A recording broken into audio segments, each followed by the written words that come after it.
Dzień dobry, Katowice! Good morning! It is truly a pleasure to be here with you today.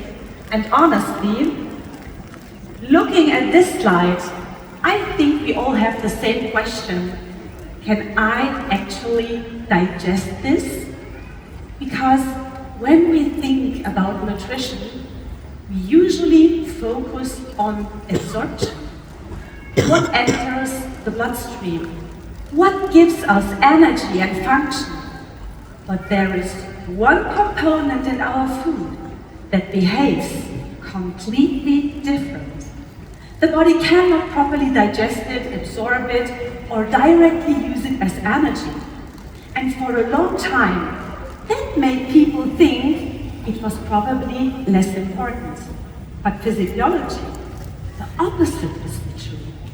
Because this component stays exactly where a huge part of regulation happens, in the gut. And that component is fiber. So let us start at the very beginning. What actually is fiber? Biochemically, fiber belongs to the carbohydrate family, which sounds surprising because when we hear carbohydrates, most of us think of something sweet, like a Polish Paczki, or die Deutschen kennen ja unsere Kinderschokolade, oder Romanian Koconak, vagy Magyarországon a túrórudi. Things the body quickly breaks down and use it as energy. But fiber works differently. It is built from complex structures our digestive enzymes cannot properly break down. So instead of being absorbed, fiber stays in the gut. And that is exactly what makes it so fascinating physiologically. Fiber does not work through absorption. It works through presence in the gut. So, if fiber is not absorbed, what is it actually doing? Fiber works directly in the gut. It supports movement, it adds structure, and helps keep things moving efficiently. With too little fiber, transit slows down, stool volume becomes smaller, and some compounds remain in contact with the intestinal wall longer than they should, sometimes even being reabsorbed instead of eliminated. Certain fibers also nourish beneficial bacteria inside the microbiome and help create a healthier gut environment. So even without being absorbed, fiber actively influences what stays, what moves, and what leaves the body. And that brings us to the next question. How does fiber actually do that? Now that we understand what fiber does inside the gut, the next question is, how does it actually work? We mainly differentiate between two types, soluble and insoluble fiber. Insoluble fiber keeps its structure. It adds bulk, supports movement, and helps move content forward more efficiently. Soluble fiber behaves differently. In contact with water, it forms a softer, gel-like environment. And this changes how substances move through the gut and can reduce reabsorption of certain compounds. So one type mainly moves and clears, the others slows and surrounds. And together, they help regulate what stays in the body and what eventually leaves it. So far, we looked at fiber locally inside the gut, but fiber does not stay local. It affects, extends throughout the body. It influences blood sugar, cholesterol balance, hormones, satiety, detoxification pathways, the microbiome, and even communication between the gut and the brain. Because the gut is not just a digestive tube, it is a central regulatory system connected to metabolism, immunity, signaling, and long-term health. So let us zoom into a few systems where the effects on fiber become especially visible, and we will start with the microbiome. One of the most important things about fiber is this: fiber is not feeding you, it is feeding your microbiome. Inside the gut live trillions of microorganisms that interact with metabolism, immunity, and the gut barrier. When bacteria ferment fiber, they produce short-chain fatty acids like butyrate. These help nourish the gut lining, support barrier integrity, and influence immune regulation. So fiber is not only changing digestion, it is shaping the environment in which your body functions. And this communication does not stop inside the intestine. It also reaches the brain, which brings us to the gut-brain axis. The gut constantly communicates with the brain, not only about hunger, but also about energy, stress, inflammation, and safety. And interestingly, most of these communications goes from the gut to the brain, not the other way around. Serotonin is one example. Many people think of it as a brain molecule linked to mood and well-being, but around 90% is actually produced in the gut. That means the condition of the gut can influence signals connected to how we feel and how we function. Fiber helps support the microbiome balance involved in all these pathways. So fiber does not change mood like a drug, but it helps create more stable conditions from which the brain receives its signals. And this principle becomes important for hormones as well. Hormones influence us every single day. Energy, mood, sleep, cravings, concentration, even how we react to the world around us. They constantly change and communicate with different systems in the body. One important example is estrogen. After estrogen has done its job, the liver prepares it for elimination and releases it into the intestine. And this is where fiber becomes important again. Without enough fiber, part of this estrogen can be reabsorbed and recycled back into circulation instead of leaving the body. With fiber present, elimination becomes more efficient because fiber can have bind compounds inside the intestine and support their removal through the stool. And this becomes especially relevant during phases where hormones naturally fluctuate. For example, during the maturation cycle, pregnancy, perimenopause, menopause, stress, obesity, or hormonal medication.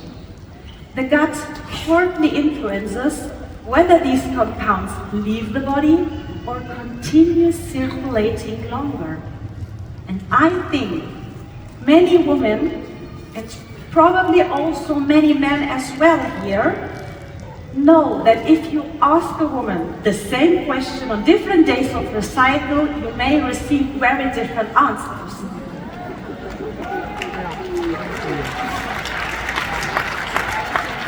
Hormones influence us, how we feel, react, sleep, eat, and function. So I find it fascinating that something as simple as fiber can support systems involved in hormonal balance. And hormones are also closely connected to another system many people notice immediately, the blood sugar regulation. Imagine you grab a donut and a sweet coffee or chocolate on a stressful day. I think many of us know exactly what that feels like, and honestly, so do I. On the left side, you can actually see my own blood sugar curve after I tried this myself. You eat something very sweet, you get a quick burst of energy, and shortly afterwards you suddenly feel tired again, unfocused, maybe even craving for more food. And that's because without fiber, glucose enters the bloodstream very quickly. Blood sugar rises sharply, insulin reacts strongly, and shortly afterwards, energy often crashes again. And then the body asks for more energy, more sugar, more snacks, more cravings, and that was exactly my experience that day as well, so I bought a second donut. Now, compare that to a meal containing fiber. Fiber slows down how quickly glucose is absorbed in the gut. The curve becomes flatter, insulin release is more balanced, and energy stays more stable over time. You simply feel more steady instead of constantly riding this up and down roller coaster. No, of course, this does not mean we can place a piece of broccoli on a donut and suddenly call it healthy. Unfortunately, it does not work like that. Sweets are wonderful, but fiber can help bring more balance into the way our body responds to food. And that also influences appetite and cravings. And this is where blood sugar and everyday life suddenly come together. Because cravings are often not just about willpower. When energy rises quickly and then drops again, the body starts looking for fast energy again. And that is where many people experience these repeating cravings for sweets and for snacks. Fiber helps slow this process down. Meals tend to feel more satisfying, energy becomes more stable, and satiety lasts longer. And fiber is not a magical weight loss solution, but it may support a more balanced relationship with hunger, energy regulation, and constant stacking over time. When people hear the word detox, things often become very dramatic very quickly. But biologically, detoxification is actually one of the most essential and fascinating functions of the human body. And honestly, I personally find it incredible what the body is capable of doing completely on its own. Every single minute of our lives, every day we are exposed to external compounds through food, toxins, medication, pollution, and the environment. But at the same time, the body also produces potentially harmful compounds itself during completely normal metabolism. Ammonia is one example. Every time we break down protein, ammonia is produced, and ammonia is highly neurotoxic. If the body could not continuously convert and remove it, we literally could not survive. And this is where fiber becomes important again. Especially soluble fiber can bind certain compounds inside the intestine and reduce their reabsorption. So instead of continuously circulating again and again through enterohepatic circulation, part of them can leave the body through elimination. In other words, fiber helps support and reduce the workload of systems that are already working incredibly hard to keep us in balance. And the body already knows how to do that. But fiber supports the system that protects us. And I think we need to make this a little bit more visible. So imagine this entire hall is a human body. And here we have our bloodstream directly connected to this body. And last year I brought a vessel with me. This year I have a little piece of a small intestine with me. And it's transparent because we would like to see what's happening inside. But one incredible important thing is missing, and that's the microbiome. So let's add the microbiome. And now, let's have a look what happens without fiber. We have a stressy day. We grab a donut, we eat it, and the absorption gets really, really fast, blood sugar rises, insulin response, and maybe after that we will have a really big crash. We feel exhausted, tired, and we need more sugar. And what happens with hormones? Hormones, like estrogen, when they've done their job, they are supposed to leave the body. But without fiber, they stay close to the intestine wall and they can be reabsorbed again in the circulation instead of being eliminated. So I think we have to add fiber to our gut. So let's start with the insoluble fiber. It keeps its structure, it creates bulks, it supports movement, and it nourishes beneficial bacteria in the gut. So I think we have now a more diverse microbiome. So let's make it diverser.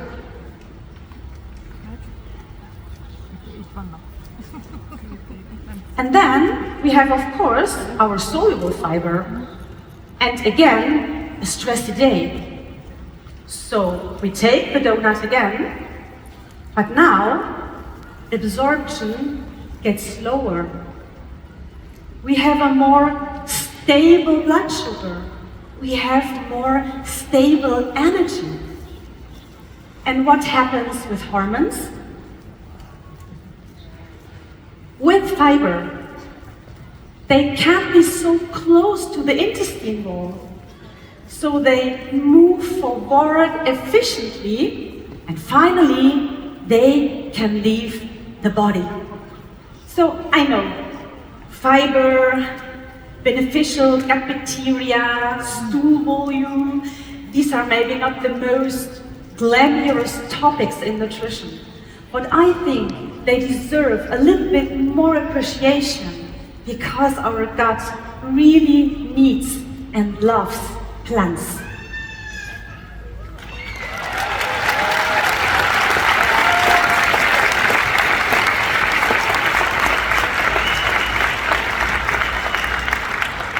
This is where things become even more interesting, because the effects of fiber do not stop at digestion or elimination.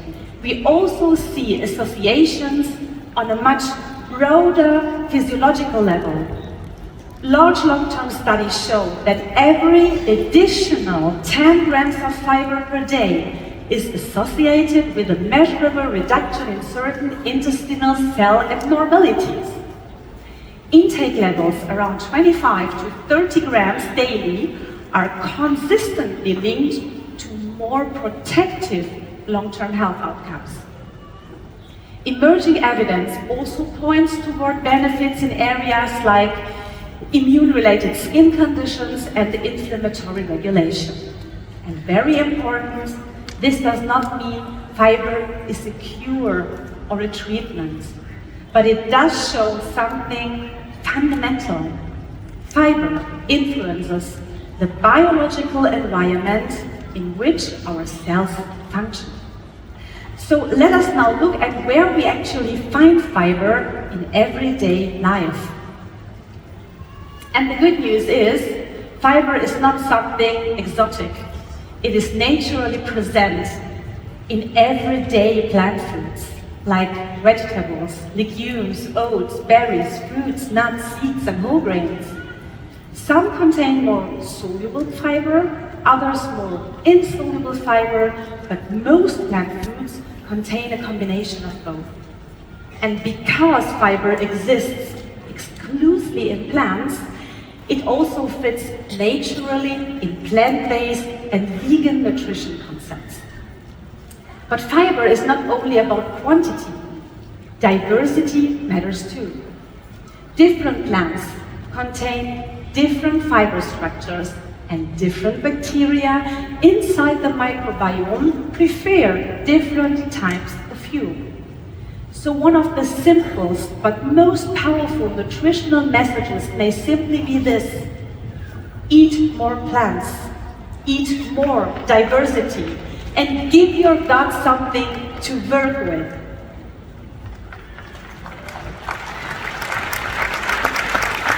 And when we look at official recommendations, something becomes very clear. No matter whether we look at European or American guidelines, they all end up in a very similar range, around 25 to 30 grams of fiber per day. But the real issue is not the recommendation itself, it is the gap between recommendation and reality. Because average intake is still often only around 15 to 20 grams per day. So we are not talking about tiny optimization here. We are talking about a very common physiological shortfall. And the good news is, even small improvements can already make a meaningful difference over time. So, can fiber have side effects? Yes, absolutely. If somebody goes from 5 grams of fiber per day to broccoli smoothies overnight, the microbiome notices that very quickly. And the first thing many people experience is bloating or increased gas formation. But physiologically, that is often completely normal. It usually does not mean the body is rejecting fiber. It means the system is adapting. The bacteria suddenly receive more fermentable material. Fermentation increases, and the intestine needs time to adjust. And this is exactly the moment where many people think, maybe I cannot tolerate broccoli. But often the gut simply is not used to larger amounts of fiber yet. So the key is usually not more immediately, but increase gradually. Together with adequate hydration, this gives the system time to adapt and allows fiber to become beneficial long-term.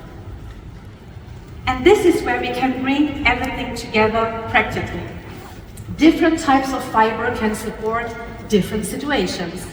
In constipation, insoluble fiber, together with adequate hydration, can help support stool volume and intestinal movement. In diarrhea, soluble fiber can help bind water and stabilize intestinal contents.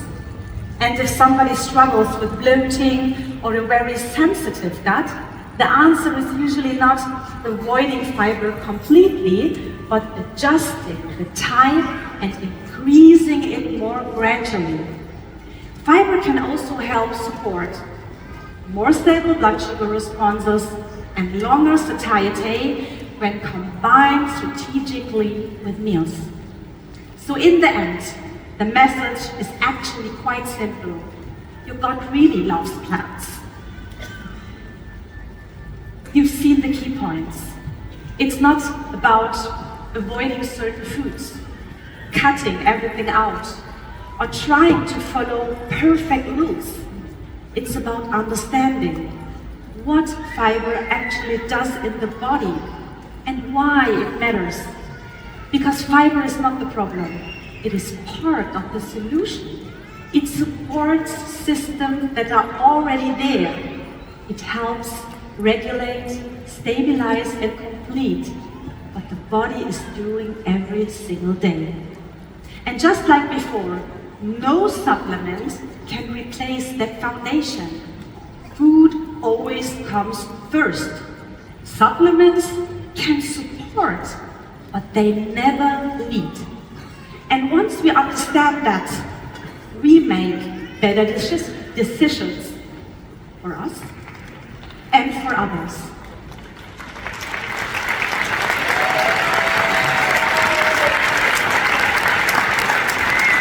And before we close, let's end this on a slightly different note. At the end of the day, it is not about being perfect. It is about doing things a little better, a little more consistently, and sometimes even with a bit of humor. Because if we can smile about it, we are much more likely to stick with it. So maybe tomorrow, add a little bit more fiber to your lunch. And if you are a doctor or working in healthcare, maybe try to write a little more clearly than this one. And before I finish, one last thing. If you have questions, I will be available afterwards in the Be Renewed area at 2 p.m. And I would really love to continue the conversation there with you. Dziękuję.